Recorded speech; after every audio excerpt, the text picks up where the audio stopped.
Support for the Idaho Matters podcast is brought to you in part by University of Idaho, Idaho's only Carnegie R1 classified research university. Our Carnegie R1 designation recognizes the discoveries we make that help our forests thrive. It means we're creating more doctors and doing real research to strengthen cybersecurity for Idaho businesses, our energy sector, and every Idahoan. More at go.uidaho.edu/Idaho-is-Idaho. Laws are being drafted and debated at the State House right now. Laws that will likely affect your everyday life as an Idahoan. The Connector helps you keep up with the legislative session with clear reporting, local context, and explanations that make it all make sense. Stay connected to the State House with the Connector, Idaho Daily News. Listen wherever you get your podcasts.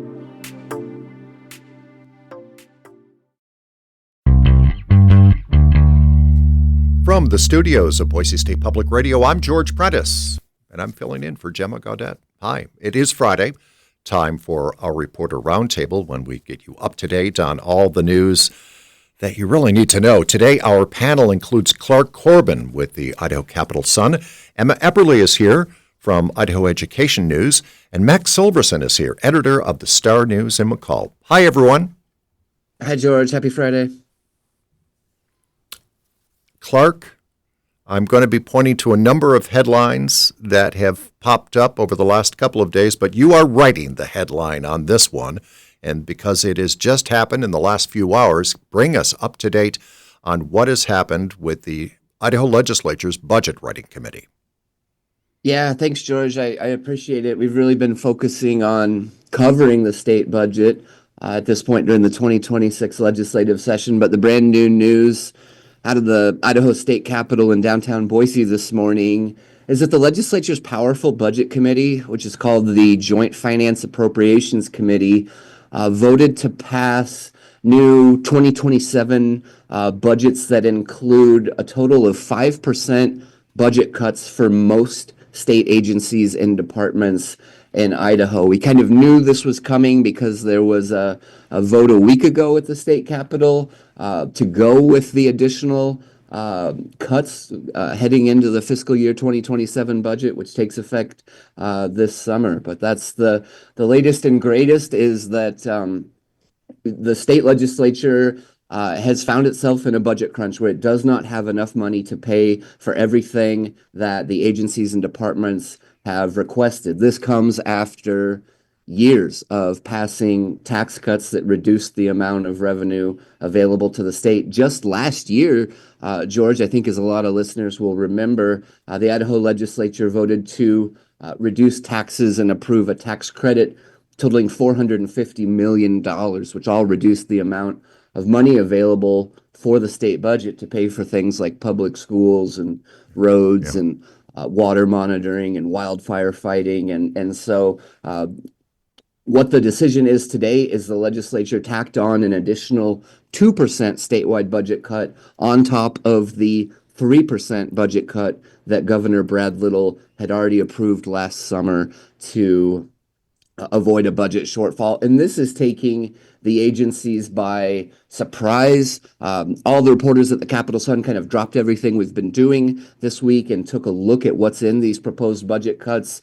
We talked with representatives from different branches of government, different agencies and departments, and we found that these new cuts are moving beyond just cutting the fat, moving beyond cutting luxuries, and are cutting into core services, essential services provided to Idahoans. There was quite a bit of confusion and frustration at the Budget Committee hearing this morning, but the Republican-controlled committee did approve those cuts, and so those cuts will be going on out of the Budget Committee to the full Idaho House of Representatives and the full Idaho Senate for consideration next, George. And what I heard among the cuts were home visiting programs, cutting rates to providers, and even I think I heard Republican Senator Kevin Cook of Idaho Falls say that health and welfare won't be able to conduct HVAC maintenance on their building.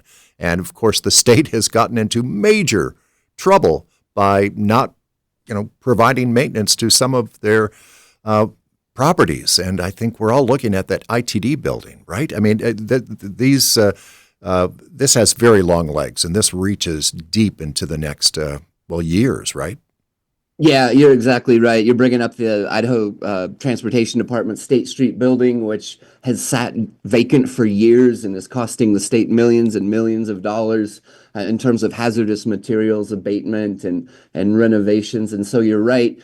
Senator Kevin Cook talked about when faced with a series of bad decisions, the department is looking at not doing the maintenance for their HVAC facilities. And Kevin Cook was concerned. He opposed the across the board new cuts. He said it's sloppy and lazy. He said we're doing real harm. He said each and every member of JFAC knows that. And then some of the Democrats as well gave example after example this morning, George, where they talked about, maybe we're saving $87,000 here in the short term, but that's going to have a cost of millions of dollars in the long term when we talk about some of the things that are given up. We've talked about giving up on or cutting funding for programs that help keep people out of incarceration. And so we're cutting a small amount on the front end, but by sending more people to state prisons and state hospitals, the cost in the long run will be longer.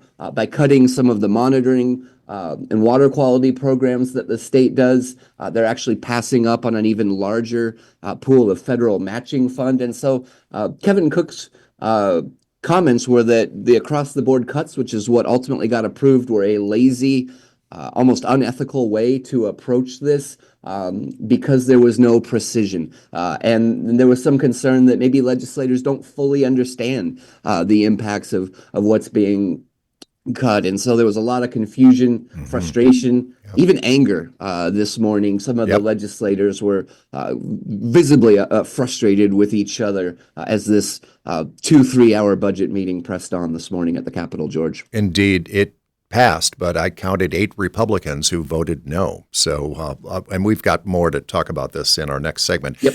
Emma Epperly is here. Headline: Idaho's graduation rate remains flat. It barely misses the state goal. And Emma, as I read your story in Idaho Ed News, I see that graduation rates, it really does vary from school to school. Yeah, so the statewide graduation rate this year was 82.3%, which is the same as last year. Exactly the same. And it just barely missed the goal of, I think it was 82.5%. So really close there. I think it's important to tell people how graduation rates are calculated because it's not maybe how you would think.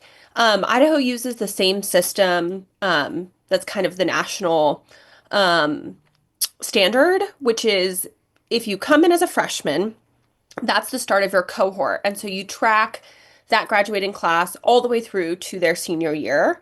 And so obviously throughout high school, some people might leave, they might move, they might go to homeschool, they might graduate early. And so if those students or families don't notify the school of where they're going, that will count as someone who didn't graduate, even if they moved or went to homeschool and did graduate. And then, so, this is kind of the best they can do as far as tracking. But yeah, there's a huge variance from school to school and district to district. And by, individual too. When we look at the graduation rate for white students, it's over 84%. But for students in foster care, it's less than 43%. My gosh. Yeah. Can you talk about this and how the good news is we have that data, but the gap is significant. Huge gap. And you'll see, some schools that have 100% graduation rate, and those are typically pretty small schools. That and some of them are even charters, so people are kind of choosing into that school, so you're more likely to get 100% graduation rate there. But yeah, there's a huge variance based on location, size of school, and then qualities that students have. So English learners is another group that has a lower graduation rate. And one thing I like to point out is that students with disabilities have a really low graduation rate, 60.7%. But that's partially because of the 4-year cohort model. Students can qualify to go into life skills programs and continue until they're 21. So they might be counted as not graduating, but they're still attending school. So yeah, it's complex data, but it is really interesting. And again, special ed students who stay enrolled past the 4-year mark, they count against that overall school graduation rate, right? Correct. Okay, good to know. Max Silverson is here, editor of the McCall Star News. Headline, the Idaho Sled Dog Challenge calls it quits. Organizers discontinue the sled dog race series. This is a bit heartbreaking, but Max, it's all about the weather, right? Hi, George. Yes, exactly. It was sort of seemed like a decision that the race organizers needed to make given the status of our winters over the past few years. It's been pretty rough for the race lately. It was canceled this year ahead of time because we really just have no snow up here. It was also canceled the year before. It was canceled in 2021 due to COVID, and then in 2025, I guess last year, it was canceled partway through due to avalanche danger when we had good snow, but it got too warm for it to safely run again. And this is a pretty big deal. Just as a spectator, it's eye-popping, but this has been an Iditarod qualifier. It is. It's one of the only Iditarod qualifiers in the continental United States. It was a huge deal. It was so the race itself is 3 races. There's one, the biggest race is 300 miles from point to point, starting from Cascade and pinging all across the West Mountains to New Meadows to Smith's Ferry. It was huge. And then there was a 100-mile race, which is also quite long, kind of on the same but truncated course. And then they also started a Warm Lake stage race that was a shorter 2-day race up east of Cascade. And putting these races on meant over 200 volunteers had to be there. It was, and I think that was really kind of a turning point for organizers too, that they're willing to, go through the steps of planning this thing and putting in all the effort, but it's so hard to tell 200 people that all their work now has to be canceled because we just didn't get snow. It's a must read. Emma Epperly, the headline you have is Idaho expands mentoring program for parents navigating special education. It is not a well-kept secret that a chunk of my adult life was with kids in need and running a large group home. And I think I counted 80 IEPs that we had to write for kids in need. So this story that you've written touches the heart, but it also has a great amount of hope in it through something called Idaho Parents Unlimited. Wow. Tell us about this. Yeah, so Idaho Parents Unlimited is a nonprofit that kind of provides support, training, community for parents whose children receive special education services.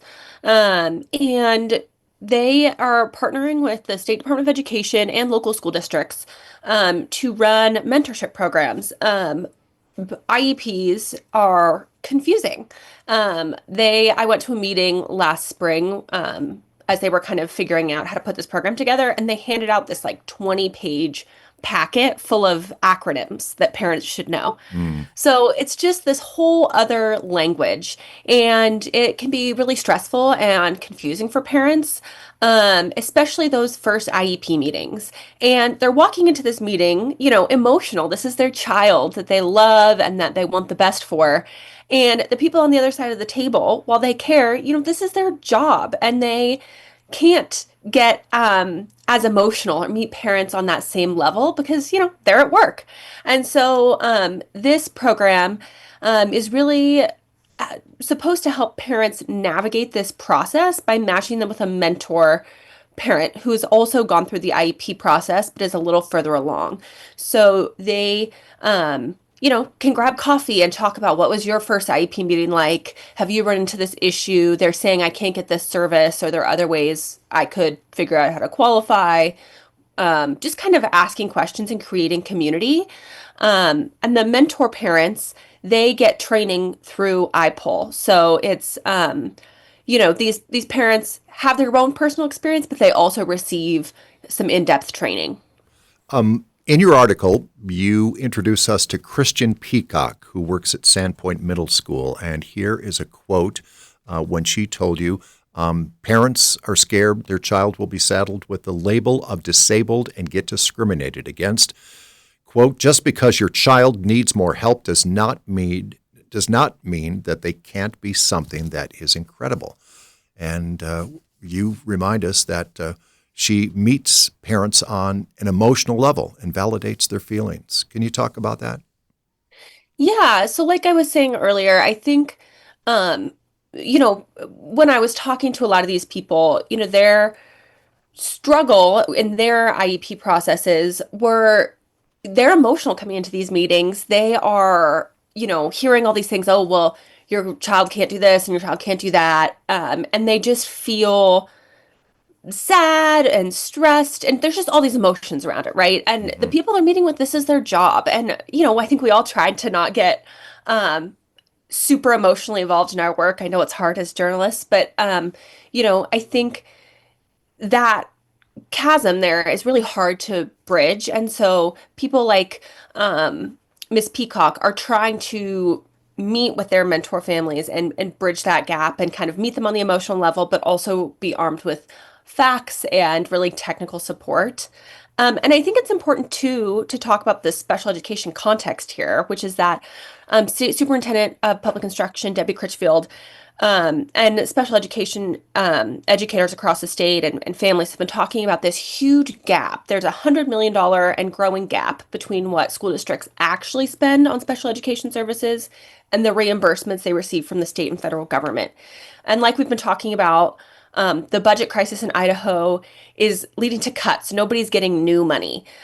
Critchfield had initially proposed a $50 million fund to kind of help close that gap for really high needs students that, their costs to school districts are just really high because they need a lot of services. She withdrew that proposal. There's probably not going to be a lot of new money for special education in the next few years. And so this program is kind of trying to give families and school districts extra support, but it's kind of at no cost. iPoll is a nonprofit and they are providing the training. And so it's not costing the state or school districts money. So that's kind of the context that this program was created under. And my favorite quote, at least of the week, is just because your child needs more help does not mean that they can't be something that is incredible. It is a must-read story. Let's say hi again to Max Silverson up at the McCall Star News. Max, we love the Winter Carnival. There are changes that organizers knew they could make, but the things they can't control include the weather. So how did it go this year? How was the Winter Carnival? Hey, George. Yeah, not to sound like a broken record up here, but again, this has to do with our low snow levels, and that has been a major problem. It really affected the town's kind of keystone winter event. The Winter Carnival for the past 2 years, well, traditionally, the Winter Carnival is a 10-year festival over 2 weeks at the end of January.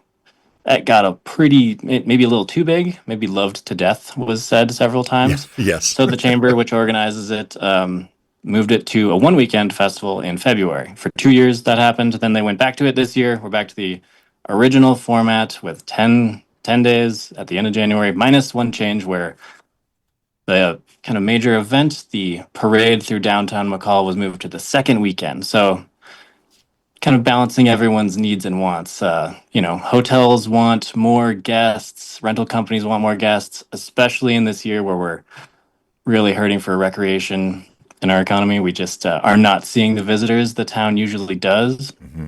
But those changes kind of maybe didn't plan out exactly as intended, or maybe it's just not what can happen with the weather. We just didn't draw the attendance we usually get up here. What was ironic is that because the roads were dry and we could navigate State Highway 55. It's easier and quicker to get to McCall to get to the carnival. Absolutely. But it's the vibe. It's the backdrop, right? And I know they don't do a head count, but talk to me about the crowds at the parade. Were they smaller, noticeably smaller? Yeah, that's right. We'll try and get more official numbers as we do a bit of a postmortem on the week here. And but covering the parade on the side of the street, there were definitely less people lined up, which I have to admit made me enjoy the parade a little bit more. It was you could get a better view. Your kid got more candy, and the parade. The people who participated, the library won best float this year, and there were a lot of other fantastic floats that I'm not sure we've seen that much participation from locals in a few years. Overall, I think it was a great festival for me. Are they sticking with this 2-week model? We have not heard an official announcement, but it does appear that there will be a 2-week festival in the foreseeable future, likely with the parade on the second weekend again. Okay. But we're waiting for confirmation from the chamber. Let's say hi again to Clark Corbin with Idaho Capital Sun. And as he reported just a few minutes ago, JFAC made some significant cuts, proposing significant cuts to Idaho budgets across the board. Clark, I'm thinking of the Idaho Constitution this morning in its preamble, and it recognizes the inherent right of the people of Idaho to secure safety. And you had an article just a day ago on these proposed budget cuts and how they could hinder Idaho's ability to fight wildfires. Talk to me about this. Yeah, hi George. You're absolutely right. That was one of the most eye-opening interviews I did this week, talking about the impact of these budget cuts that have come out of the Idaho legislature and JFAC. I spoke with Idaho Department of Lands Director Dustin Miller, who kind of leads the state response to wildfire. He told me that he's extremely concerned that these new budget cuts from the legislature are going to increase fire risk, increase risk for firefighters, result in hiring fewer seasonal firefighters heading into the upcoming fire season in 2026, to not be able to stand up a new Eastern Idaho Fire Protection District that the state of Idaho had planned on, and to do less fire prevention and fuels treatment work.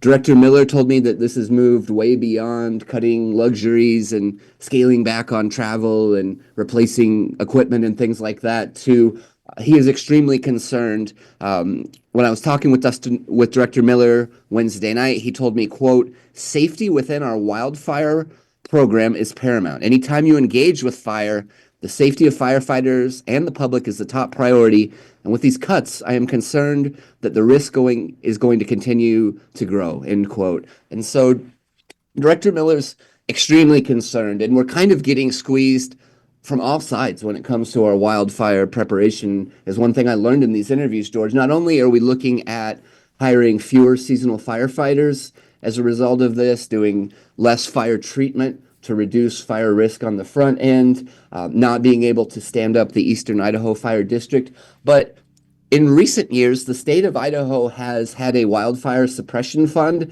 that it has gone into fire season with money preloaded into that fund to be able to make sure that the money is available to pay the bills. Right now, as of Wednesday night, that fund only has $1.2 million in it. And Director Miller told me that's not even enough to pay for the contracted aircraft services that the state of Idaho needs to battle wildfires. We're talking about like helicopters and the scooper planes and tankers and things like that. And so what the state of Idaho is going to do is basically take what they described as the credit card approach to paying for the wildfire bills. And that has folks across the state, folks at the Idaho Department of Lands, extremely nervous. Director Miller told me that the reality is the state of Idaho's population is growing. Fire seasons are stretching longer and longer and becoming fire years. We're seeing an increase in human-caused fire and more severe and erratic fire behavior. Director Miller told me that the smart thing to do would be to invest in our fire prevention program, to modernize our fire prevention program, and the wrong thing to do is to cut it. And he's worried that the cuts are going to undo the steps that the Department of Lands had taken to modernize its fire force, to meet increased public expectation and public demand for these kinds of quick initial attacks to knock down fires and keep them small. He's worried that the risk is increasing and they won't have as many firefighters and they won't be able to meet the public expectation when it comes to state fire resources.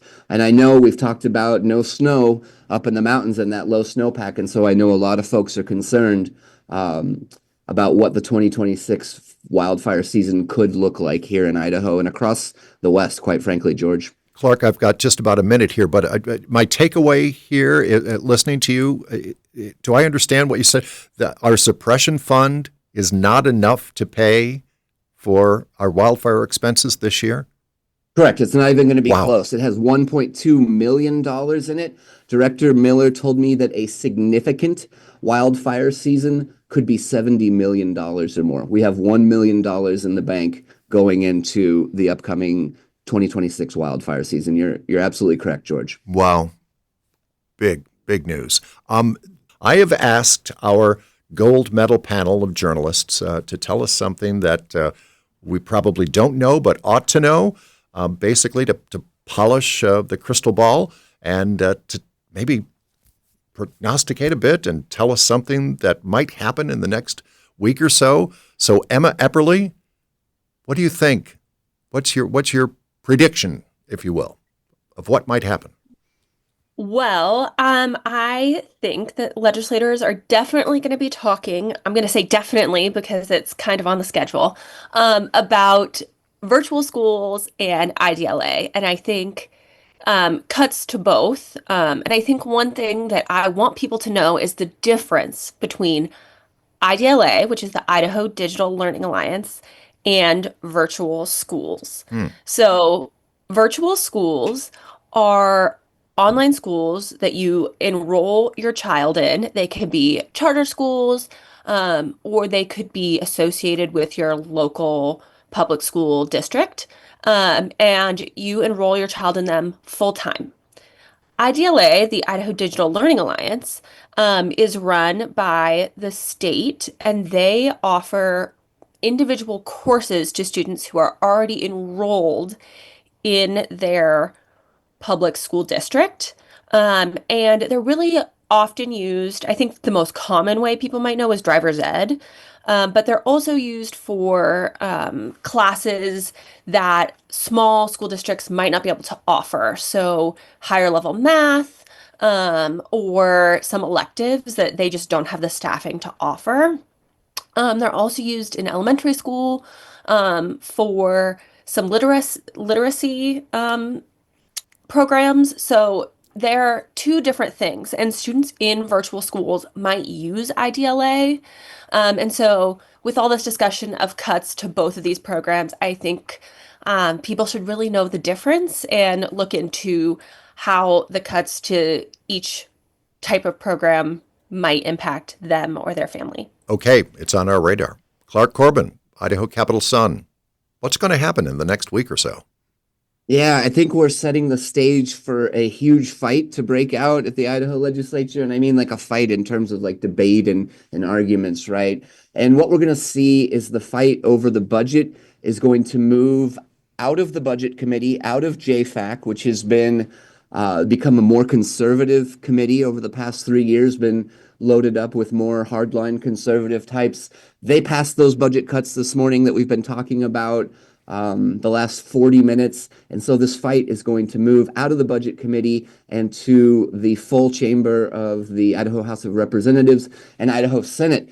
It's a little bit unprecedented, right? I've covered the legislature for 16 years, and I have not seen this approach to budgeting where we're taking these across the board cuts at a time when the state is not in an economic recession. And so what I'm wondering is whether we will see some unlikely allies come together to fight some of these budget proposals, whether you could have either moderate Main Street Republicans team up with Democrats to vote against it, or whether it's sort of the circle goes all the way around and meets where some of the far right conservatives team up with some of the Democrats to oppose it, having their own reasons to oppose it, but opposing it nonetheless.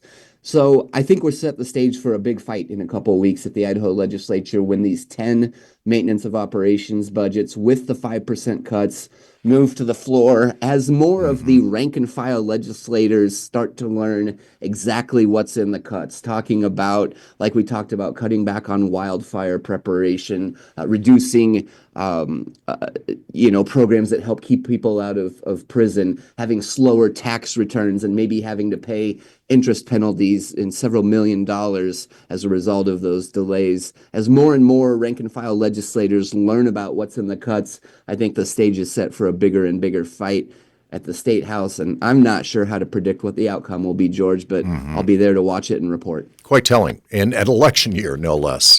Max Silverson. Exactly. Yeah, Max Silverson at the Star News. What do you think is going to happen in the next week or so? Hi, sorry, my phone cut out for a moment, but I'm back on Zoom, I promise. In Valley County, we have a interesting meeting coming up at the Valley County Commissioners on Tuesday, which is rescheduled thanks to our holiday coming up. The Western Whitewater Association and Idaho Recreation Council, which are two groups dedicated to promoting motorized recreation in the state. In this case, specifically waterways motorized recreation, will be presenting a plan where they ask commissioners to update our waterways rules, and specifically to allow mini jet boats on the North Fork of the Payette River, which is a stretch between Payette Lake and Lake Cascade. And this is a really big deal to everyone, not just locals, right? We're talking about the controversy over wakes, right? It's about wakes, it's about noise, it's about, kind of the ability to regulate motorized recreation on waterways across the state. There's a statewide rule that says navigable rivers, you need to allow motorboats on them. And these little tiny jet boats, which are a little bit bigger than a jet ski, can fit two people, have kind of changed what is navigable, what you can actually take a boat on. So tributaries and small rivers that were traditionally not considered something you would take a motorboat down are all of a sudden fair game. The stretch of the North Fork Payette River right below the lake there is a popular recreation place for kayakers, and it's one of the few places where you can take a small jet boat. It's deep enough in the springtime with the higher runoff to use the river with both of those types of recreation, and they're sort of in conflict going up the river and down the river. So remind us again, so county commissioners, what's going to be in front of them? It's a proposal from the Western Whitewater Association and Idaho Recreation Council to open that stretch of river to motorized recreation, which means these teeny tiny little jet boats. It's currently one of the only stretches in Valley County where they are outlawed. And is there tangible opposition? There definitely is. There's a lot of high tensions on both sides of this. I mean, the motorboat recreation side of things, they feel they should be able to do this. People who are against this are, kayakers who are also competing for space on the river. It's people who live along that stretch of river as well. These little boats are very loud, and there's a noise concern. There's also concerns about how these little boats, they're very fast. They create wakes that adds to erosion. And there's also concerns about water quality in Lake Cascade, which this flows into. It has seen cyanobacteria blooms every year for the past few years. It's kind of an ongoing concern. And people are just worried that any amount of sediment, nutrients flowing down will exacerbate that problem. Okay, so I'm going to put our reporters on, I'm going to put you on the spot here. I'm going to ask if there was one sport in the Winter Games that you would absolutely watch, no matter what. What is your go-to sport in the Winter Olympics? Max, what's your go-to sport? I really enjoy skiing. Those are kind of can't-miss events. But having watched the Olympics, I tend to get drawn into all kinds of things, like figure skating has been incredible to watch. Wow. Curling has really captured my attention. I never expected to be absolutely enthralled by a curling match, but that has happened a few times. And you can notice, by the way, in McCall, right at the rink, right about the time of the Winter Olympics, how many kids and how many families hit the ice. There's got to be an increase of how many folks walk through the door there, right? I think so, yeah. And you notice the the Manchester Ice and Event Center in downtown McCall has a big hockey rink, and there are curling circles on it. We have a curling club here, and it's the type of thing I might have to sign up for. It does look like fun. Okay, Clark Corbin, what's your choice? Yeah, I'm a big skier, and I've loved watching skiing, and I've loved watching Jalen Koff and some of the Team USA members from Idaho participate in the moguls and downhill skiing events, George. Okay, and so here's my prediction. I guess I was just teeing up my own prediction. The women's hockey team, Team USA, the women's hockey team playing Italy today, the quarterfinals today, the semis on Monday. My prediction is that more than a few people are going to not be at their desk on next Thursday during the gold medal game when it airs at 11 a.m. and you know that Team USA is there. And our gold medal panelists have been fabulous today. We've been speaking with Clark Corbin with the Idaho Capital Sun, Emma Epperly with Idaho Education News, Max Silverson, editor of the Star News. I'm George Prentice. You're listening to Idaho Matters. And that'll do it for this episode of Idaho Matters. Thanks so much for listening. And just a reminder, you can find all of our episodes wherever you get your podcasts. Hi, it's Terry Gross, host of Fresh Air. Hey, take a break from the 24-hour news cycle with us and listen to long-form interviews with your favorite authors, actors, filmmakers, comedians, and musicians, the people making the art that nourishes us and speaks to our times. So listen to the Fresh Air podcast from NPR and WHYY.